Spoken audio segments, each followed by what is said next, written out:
Bueno, en esta mañana tenemos que hablar de temas que no hacen a la realidad del país, pero sí del continente. A casi un año de aquellas protestas que comenzaron el 11 de julio en Cuba, la activista e historiadora del arte Carolina Barrero se encuentra en Uruguay para participar de diversas actividades. Mantuvo algunas reuniones con autoridades de gobierno también. Pero bueno, queremos conocer qué son este tipo de actividades vinculadas a los derechos humanos que está realizando en nuestro país y de las que está participando, pero también conocer su historia y su postura. Así que la recibimos y le damos los buenos días, la bienvenida a Carolina por en esta invitarme. mañana. ¿Cómo te ha tratado Uruguay, primero que nada? Me ha recibido con mucha calidez. He visto a una sociedad informada de lo que pasa en Cuba, preocupada, solidaria. Ayer estuvimos en el Palacio Legislativo haciendo una mesa para reflexionar sobre las protestas del 11 de julio. Precisamente va a ser un año en unas 2 semanas. Vamos a conocer un poco de tu historia. Estuviste con prisión domiciliaria, luego tuviste que decidir si ir a la cárcel o ser exiliada. ¿Cómo ha sido tu realidad? ¿Cómo te ha tocado vivir todo esto a tus cuántos años? 35. 35. No solo es la mía, es la de muchos jóvenes. El 11 de julio... Bueno, pero la personificamos Sí. en vos que estás acá ahora, ¿no? Sí. Yo estuve en prisión domiciliaria 6 meses. Fui acusada de 4 delitos diferentes, todos delitos comunes. Es una táctica que usa la seguridad del Estado para decir que en Cuba no hay presos políticos. Te procesa, por ejemplo, por desorden público, cuando lo que realmente ha sucedido es una manifestación pacífica. Eso, lo que son derechos en Cuba terminan siendo crímenes. Yo fui procesada por instigación a delinquir 2 veces que protesté frente a instituciones, una villamarista, que es la sede de la seguridad del Estado, y la otra cuando quise salir a marchar el 15 de noviembre a la marcha cívica por el cambio. También fui acusada de desacato cuando me pronuncié contra una de las oficiales que me violentó, me desnudó y me golpeó en una celda. Bueno, a esa defensa ante el abuso de poder se procesa en Cuba como desacato a la autoridad cuando lo que está pasando es un abuso de poder y uno legítimamente se defiende. Y la otra fue por clandestinidad de impresos, por imprimir 2000 copias de una imagen de Martí, de una artista amiga, Camila Lobón, con unos versos que decían: 2 patrias tengo yo, Cuba y la noche, o son una las dos. Esas fueron las acusaciones que yo tuve, 4, y la razón por la que ellos justificaban el arresto domiciliario, que fue de 6 meses, y que es una figura que además en el Código Penal cubano no está prevista. No hay ningún ordenamiento jurídico, sino que es un procedimiento al margen de la legalidad en Cuba. ¿Cómo llega al extremo de tener que irte justamente para no terminar en prisión efectiva? Es otra táctica, el exilio forzado. En mi caso no me dijeron exilio o cárcel esta vez. Me lo habían dicho ya antes muchas veces.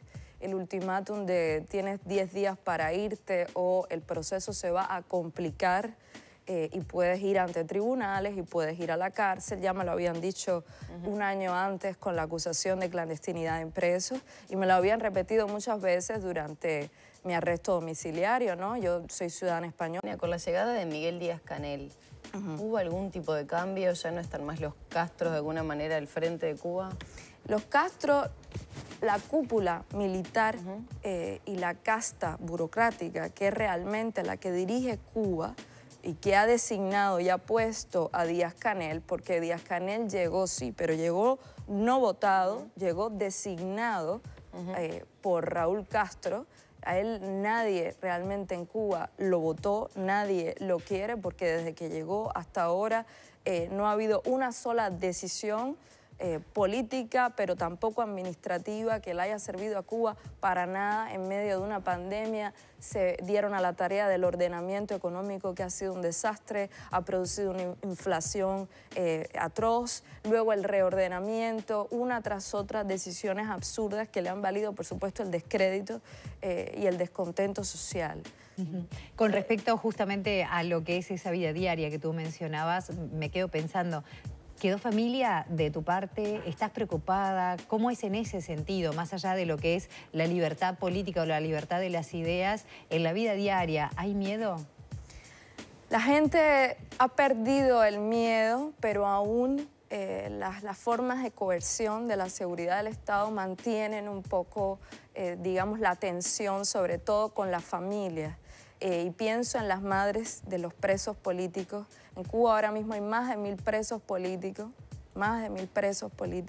que incluso se reconocen por el propio oficialismo.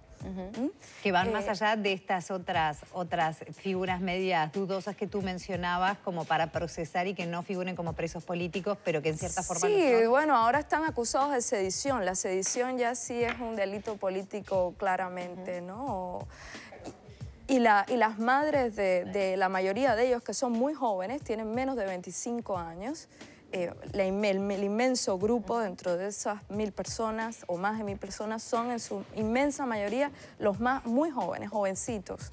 Son acosadas constantemente, amenazadas, no se les permite incluso reunirse entre sí, no pueden, por ejemplo, ir a misa o ya pedir mucho menos justicia, ¿no?, para sus hijos. Yendo a la realidad social del día a día, en Cuba el día de hoy, porque yo nunca visité Cuba, sí, mucha gente conocida ha ido de turismo, a conocer La Habana, a conocer otras playas paradisíacas que tienen.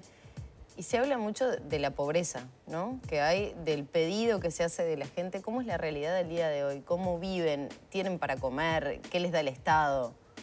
¿La educación? Bueno, en Cuba no hay realmente, hay una escasez de alimentos. La gente lo que repiten es: no tenemos que comer, no tenemos medicina. Por eso yo hace un poco cuestionaba, ¿no?, la decisión administrativa de durante la pandemia construir hoteles y no la infraestructura sanitaria, la salud, que supuestamente es uno de los logros. Bueno, los hospitales en Cuba se están cayendo. Durante la pandemia murieron muchísimas personas porque no tenían acceso a las medicinas. Las instalaciones sanitarias son un desastre y sin embargo en Cuba construíamos hoteles fantasmas para turistas que nunca vinieron por la pandemia y se relegaba completamente este tipo de servicios, o las colas